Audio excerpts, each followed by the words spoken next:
Gyara Kayan Ka. Jama'a assalamu alaikum. Sannunmu da sake kasancewa da ku a cikin sabon shirin namu na yau, wanda ni Hannatu Sulaiman zan gabatar. Imam Ali alayhi salam ya ce, mai yaɗa alfasha kamar wanda ya aikata ta yake. Sharhu Burarul Hikam, juz'i na 6, shafi na 125.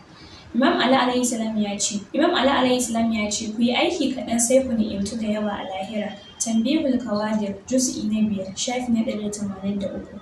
Imam Musa Al-Kazim alayhi salam ya ce, wani daga cikin sahabbansa ya kai kukan ɗansa zuwa gare shi, sai Imam ya ce, ka ɗan ƙaurace masa, kuma kada ka tsawaita. Biharul Anwar, juz'i na 101, shafi na 99.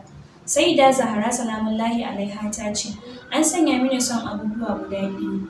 Na farko karatun Alƙur'ani, kallon fuskar manzon Allah sallallahu alaihi wa sallam, ciyarwa a tafarkin Allah. Nahjul Hayati, shafi na 164. Imam Mahdi ajallahu ta'ala farjahu sharif ya ce, ina da kyawawan abin koyi daga 'yar manzon Allah sallallahu alaihi wa sallam. Al-Ghaiba, shafi na 286.